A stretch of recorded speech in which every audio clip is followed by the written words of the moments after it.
Bueno, imaginemos por un momento que estamos a 30 metros bajo el agua. Todo va genial. El equipo funciona de maravilla. Estamos flotando sobre un arrecife increíble. La respiración es súper lenta, muy controlada. Vamos, una situación idílica. Pero resulta que, en el torrente sanguíneo, de forma totalmente silenciosa, se están formando unas pequeñas semillas de gas. Uf, sí. Unas semillas que, ojo con esto, podrían ser letales si a alguien se le ocurre subir a la superficie demasiado rápido. Es que es una imagen que la verdad pone un poco los pelos de punta, sobre todo porque en ese momento preciso, o sea, estando ahí abajo bajo toda esa presión del océano, no sientes absolutamente nada, cero. El peligro es, digamos, completamente invisible. Totalmente. Pues, con esta escena un poco tensa en mente, damos la bienvenida a este análisis a fondo. Hoy vamos a hacer una inmersión, nunca mejor dicho, en la fisiología extrema. Tenemos sobre la mesa un material fascinante. Muy fascinante, sí. Concretamente el capítulo 2 del manual de buceo B2E, que está centrado en la descompresión. Y a ver, la misión que tenemos hoy es bastante monumental. Ya te digo. Queremos entender exactamente qué ocurre a nivel físico dentro del cuerpo humano cuando bajamos a las profundidades. O sea, cómo las matemáticas intentan predecir nuestra biología para evitar accidentes horribles. Y esto es lo mejor, vamos a descubrir un giro argumental histórico sobre esas burbujas silenciosas que comentábamos. Un hallazgo que literalmente obligó a reescribir desde cero todas las reglas de seguridad bajo el mar. Es que resulta un viaje intelectual increíble, la verdad, porque, claro, para entender cómo mantener a una persona con vida en un entorno para el que, bueno, evolutivamente no estamos diseñados en absoluto, tenemos que saltar de la física pura de los gases a la biología celular y terminar hablando de algoritmos matemáticos. Una locura. Vale, pues vamos a desglosar esto desde la raíz. Lo que a mí me resulta absolutamente alucinante de toda esta documentación técnica es la identidad del gran villano de esta historia. O sea, no estamos hablando de un monstruo marino, ni de quedarse sin aire, ni siquiera de la presión del agua en sí misma. No, para nada. El gran responsable de los problemas de descompresión es un gas inerte, aburrido, que ahora mismo estamos respirando todos sin inmutarnos: el nitrógeno. Exacto, que a ver, compone el 79% del aire que nos rodea ahora mismo. En la superficie, pues entra y sale de nuestros pulmones sin interactuar químicamente con el cuerpo. Es como un simple espectador, digamos. Ajá. Pero claro, bajo el agua su comportamiento cambia drásticamente y se convierte literalmente en el enemigo público número uno.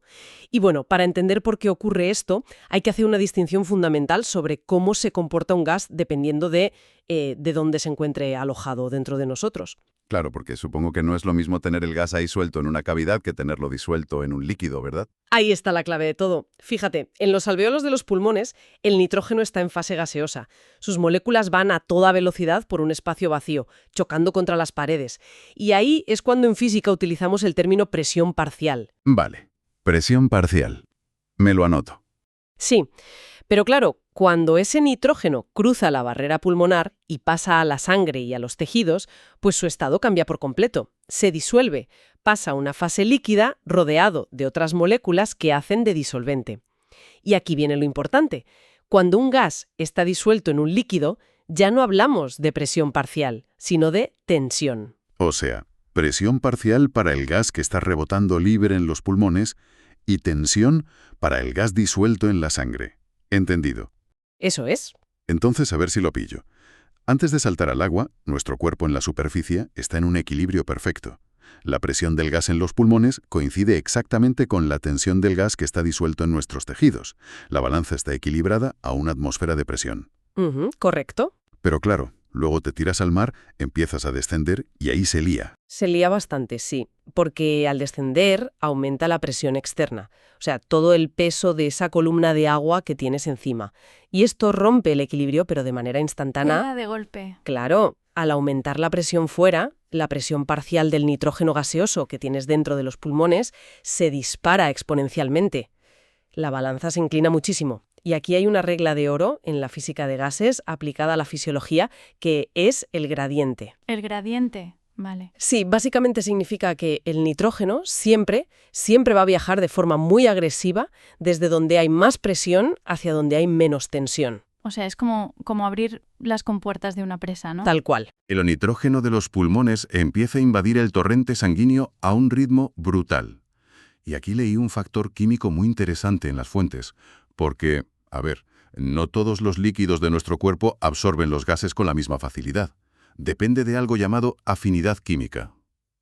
Exacto. Es que cada gas tiene una constante de solubilidad específica para cada líquido. Se llama 1 partido por H, S, en las fórmulas. Y en términos sencillos, lo que significa es que el nitrógeno prefiere disolverse en unos tejidos mucho más que en otros, dependiendo de qué estén hechos. Ya.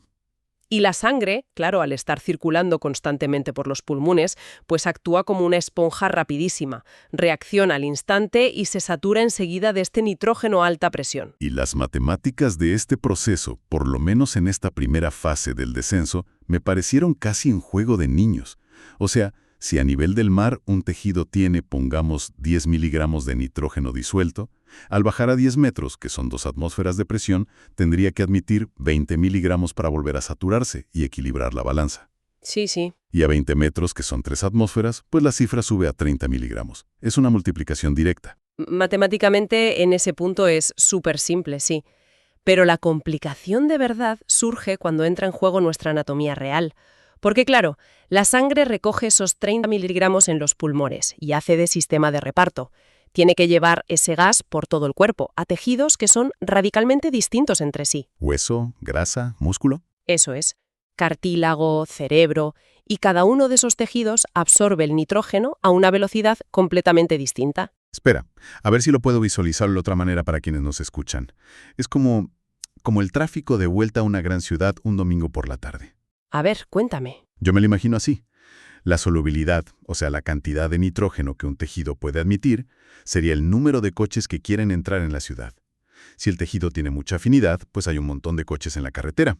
Ajá. Y la vascularización, la cantidad de capilares y venas que tiene ese tejido, vendrían a ser los carriles de la autopista. Oye, pues es una analogía brillantísima, la verdad. Funciona perfectamente para explicarlo. Claro, porque si un tejido está súper vascularizado, como, no sé, el cerebro, pues es una autopista de 8 carriles. El nitrógeno entra a raudales y el tejido se llena de coches rapidísimo, porque hay mucho espacio para circular. Exacto. Pero si hablamos de un tejido con poco riego sanguíneo, como los cartílagos de la rodilla, pues es el equivalente a una carretera comarcal de un solo carril en medio de la montaña. El atasco es monumental y tarda horas en llenarse de gas o en vaciarse. Totalmente. Y fíjate en el desafío logístico que esto supone para el cuerpo, porque el tejido nervioso no se comporta igual que un hueso. Y luego está el tejido adiposo, la grasa, que eso ya es un mundo aparte. ¿Por qué? Porque tiene una afinidad química bestial por el nitrógeno. O sea, atrae muchísimos coches, siguiendo tu ejemplo, pero resulta que tiene muy pocos capilares. Es un embudo absoluto. Madre mía, claro. Pero, a ver, esto me lleva a una duda inmensa. Porque si la autopista interna de cada persona es completamente distinta, y además asumo que mi propia circulación cambia a lo largo del día, ¿no? Si he hecho ejercicio, si tengo frío. Sí, por supuesto que cambia. Entonces, ¿cómo demonios puede la ciencia calcular esto para que nadie resulte herido? Si es imposible meter un sensor dentro del hígado de un buceador a 20 metros de profundidad para ver cuánto gas está absorbiendo. ¿Cómo se diseñan las reglas de seguridad? Pues el planteamiento que haces es totalmente lógico. Medir el cuerpo humano real en vivo ahí abajo es físicamente imposible. Así que la solución a lo que llegó la ciencia es lo que podríamos llamar el engaño matemático. El engaño matemático. Me encanta el término. Sí, porque ya que no podemos medir tu cuerpo de carne y hueso, lo que hacemos es crear un cuerpo matemático virtual. Una simulación. Intentamos que se parezca lo máximo posible a la realidad. Y aquí es donde la cosa se pone realmente interesante en la documentación. O sea, me estás diciendo que cuando alguien usa un ordenador de buceo, esa pantallita que llevas en la muñeca no está leyendo tu cuerpo real, está confiando su vida a un fantasma matemático que vive dentro de un chip. Así de crudo y así de real. La ciencia creó lo que llamamos compartimentos o tejidos patrón. Son simulaciones que representan todas esas carreteras diferentes que mencionabas. Y los dividen usando un concepto fundamental, que es el periodo de semisaturación. A ver, explícanos eso de la semisaturcia. Pues es el tiempo exacto que tarda ese tejido virtual en absorber la mitad del gas que le falta para llenarse por completo. Por ejemplo, hay compartimentos muy rápidos que imitan a la sangre, con periodos de 2 minutos y medio. Y luego tienes tejidos lentos, que simulan el hueso, los cartílagos, con periodos que pueden llegar a los 120 o 240 minutos. Vale, entiendo lo de rápidos y lentos, pero me cuesta visualizar la mecánica. ¿Por qué tardan tanto en llenarse del todo los lentos? ¿No es un flujo constante como abrir el grifo y que vaya cayendo agua hasta que el vaso rebosa? Ese es el error más común, sí. Pensar que es un proceso lineal. Pero la física de gases no funciona así. Funciona por la regla de la mitad. Es una velocidad que disminuye exponencialmente. No sé si te sigo. Imagina que te ponen delante una tarta inmensa y estás muerto de hambre. Las matemáticas de esto dirían que en los primeros 10 minutos te puedes comer exactamente la mitad de toda la tarta. Vale, un buen atracón. Me queda media tarta en el plato. Exacto. Pero en los siguientes 10 minutos, la regla dice que solo puedes comerte la mitad de lo que te queda. O sea, un cuarto de tarta. Ah, Y a los siguientes 10 minutos, la mitad de ese cuarto, que es un octavo. ya, claro. Y luego un 16avo, y luego apenas unas migas. O sea, que al principio el nitrógeno entra a saco, a mucha velocidad, pero esa última fracción, ese llenado final para llegar al 100%, es un proceso súper agónico y lento. Eso es. La curva matemática se va aplanando hasta hacerse casi horizontal. Fíjate que las tablas de buceo antiguas, las de plástico de toda la vida, solo te preguntaban tu profundidad máxima y el tiempo total. Asumían siempre el peor escenario posible.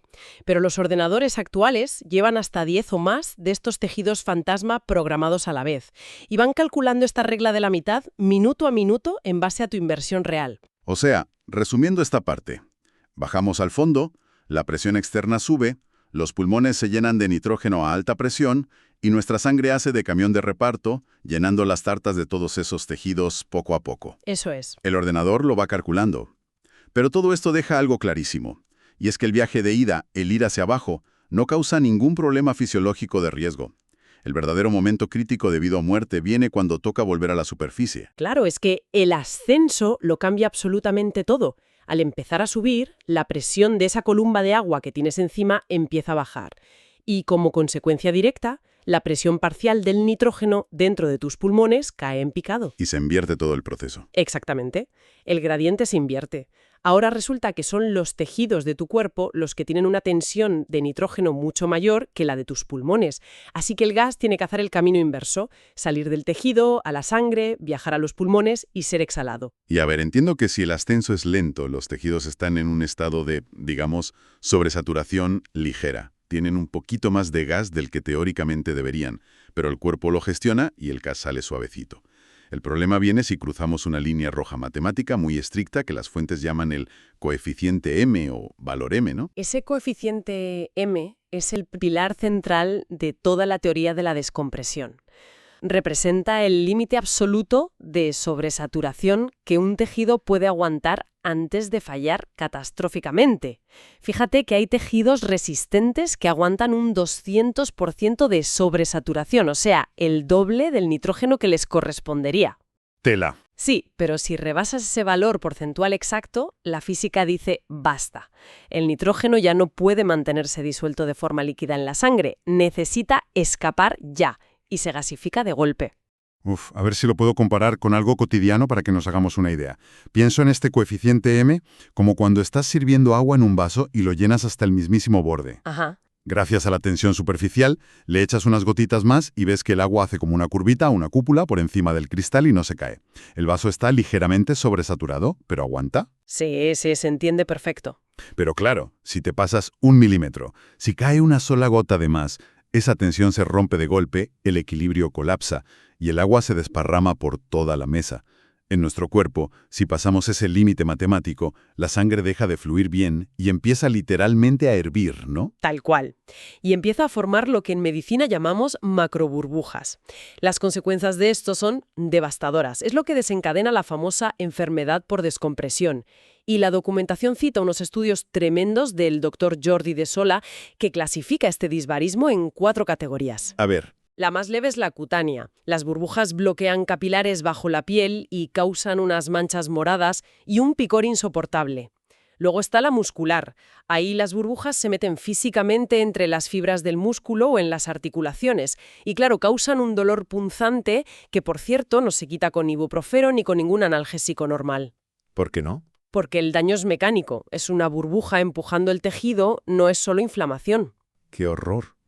Pero bueno, leí sobre las otras dos categorías y sinceramente dan unos escalofríos tremendos porque te das cuenta de lo súper frágil que es el cuerpo humano en realidad. Es que son emergencias vitales puras y duras. La tercera es la neurológica. Piensa que la médula espinal y el cerebro tienen muchísima grasa, y ya dijimos que la grasa es un imán para el nitrógeno. Claro, el atasco de coches. Eso es, si se forman macroburbujas ahí, pueden bloquear la médula y causar desde un simple hormigueo en una pierna hasta una paraplegia irreversible en cuestión de minutos. Y la cuarta es el disbarismo óseo o necrosis aséptica. Esa suena fatal. Lo es. Las macroburbujas taponan la entrada de sangre a la cabeza de huesos grandes, como el fémur. Al no llegar sangre, esa parte del hueso literalmente se muere, se pudre por dentro y sin que haya ninguna infección. Uf, madre mía. Es una cascada de fallos en todo el sistema. Y claro, sabiendo esto, y sabiendo lo precisos que intentan ser los ordenadores con ese coeficiente M para que no se forme ni una sola burbuja, me surge un problema gordo. Porque la biología humana es un caos. ¿Qué pasa si la persona que está buceando no se comporta como el modelo fantasma que lleva programado en la muñeca? Ay, ese es el gran eslabón débil, el factor humano. Las matemáticas asumen que todo funciona perfecto, pero en la realidad hay 1000 cosas que rompen esa simetría. Alguien con obesidad va a retener mucho más nitrógeno en la grasa. La edad, fumar, hacen que los capilares sean menos eficientes limpiando la sangre. O pegarte una paliza nadando contra corriente, ¿no? Exacto. Un esfuerzo físico extenuante bajo el agua genera mucho CO2 y ese dióxido de carbono hace de tapón y dificulta físicamente que el nitrógeno salga. Pero de todos estos factores hay uno en el que el manual hace un énfasis brutal: el frío. Lo del frío es flipante porque demuestra cómo el propio cuerpo, por instinto de supervivencia, nos juega una mala pasada.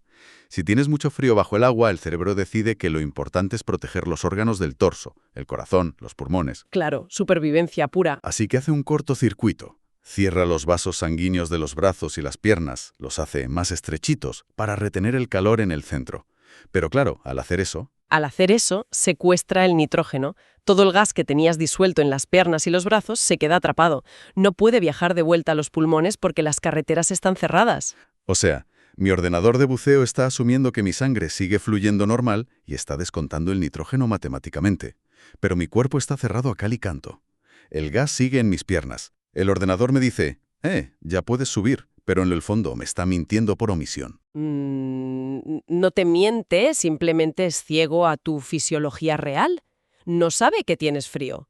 Y si todo esto acaba en una enfermedad por descompresión, el tratamiento médico es súper estricto. Hay que dar oxígeno normovárico al 100% inmediatamente, para crear un gradiente extremo y obligar al nitrógeno a salir. Claro, para aspirarlo, digamos. Exacto.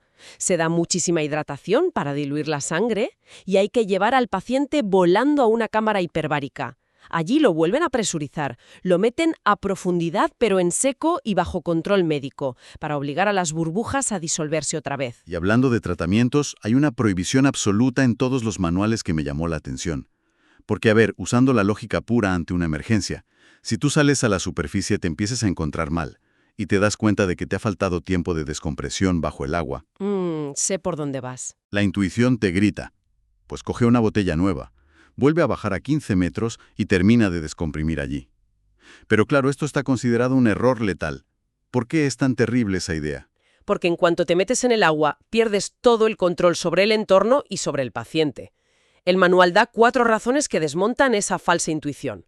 La primera, que bajo el agua es casi imposible darle a alguien oxígeno al 100% y suero intravenoso, que es lo que realmente le va a salvar. Ya, la logística médica es nula. Totalmente. Segundo, vuelves a meter a la persona en un entorno frío, así que empeoras instantáneamente esa vasoconstricción y atrapas aún más el gas. Un círculo vicioso de manual. Sí, pero es que la tercera razón es peor.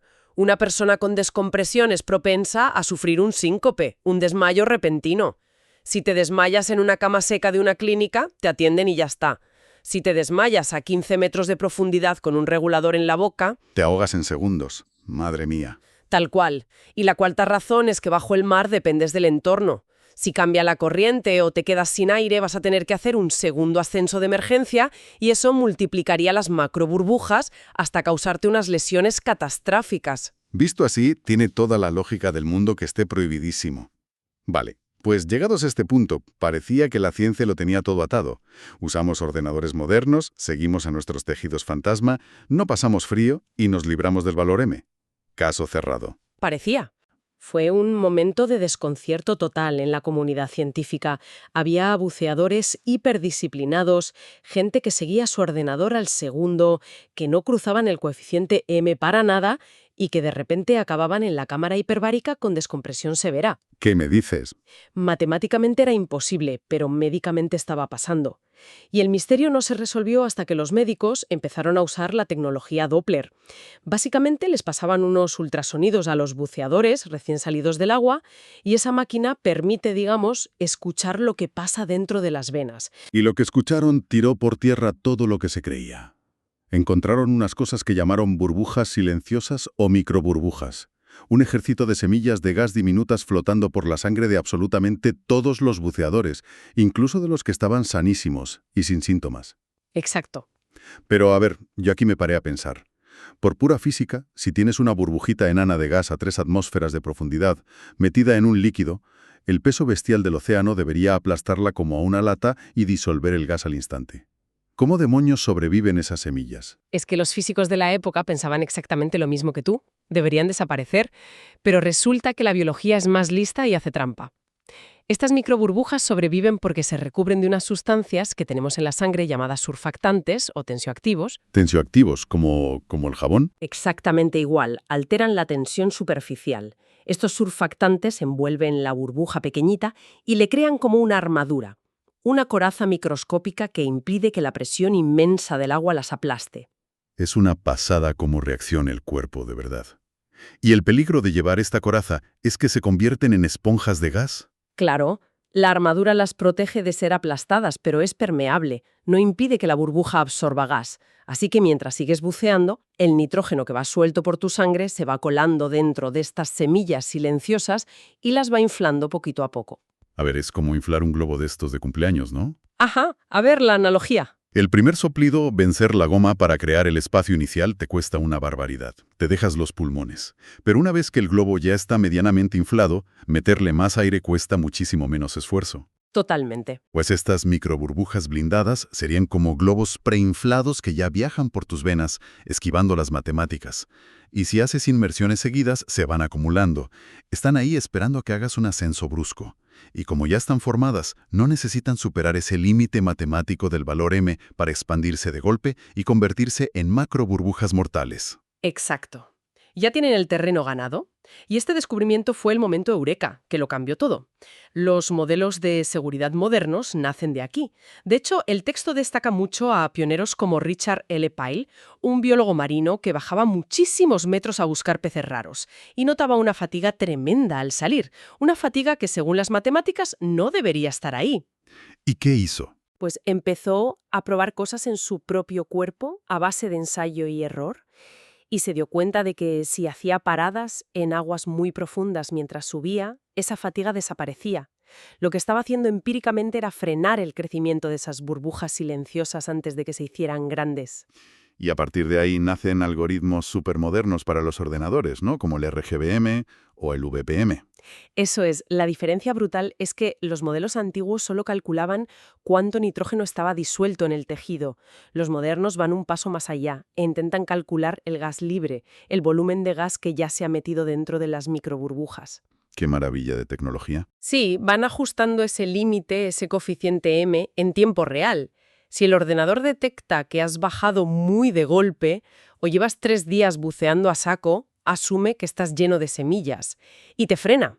Te exige esas paradas profundas y no te deja subir a más de 9 metros por minuto, para no darle de comer a las burbujas. Vamos, un cambio de paradigma total. Y la verdad, esto nos lleva al cierre de nuestro análisis de hoy. Porque, a ver, entender todo este jaleo fisiológico no va solo de saber mirar la pantalla de un reloj. Va de admirar la evolución de la ciencia. Totalmente de acuerdo. O sea, empezamos sumando minutos en una tablita de plástico, luego nos inventamos tejidos, fantasmas súper complejos que se llenan poco a poco, y hemos terminado usando ultrasonidos para escuchar el susurro de unas microburbujas que están ahí blindadas. Y todo este esfuerzo titánico tiene un único objetivo: mantener a salvo a las personas en un entorno que simplemente no te perdona ni un error.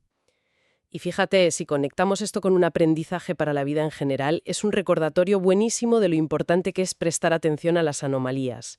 O sea, el simple hecho de que ese biólogo, Pyle, se fijara en una fatiga que los números decían que era imposible. Sí, fue la chispa que lo cambió todo. Exacto, logró derrocar un dogma científico de décadas. Esa rebeldía de no conformarte con la primera explicación matemática y rascar un poco más es una herramienta de pensamiento crítico vital para cualquier ámbito. Hay que estar siempre alerta con las burbujas silenciosas, sean de gas o sean de la vida, la verdad.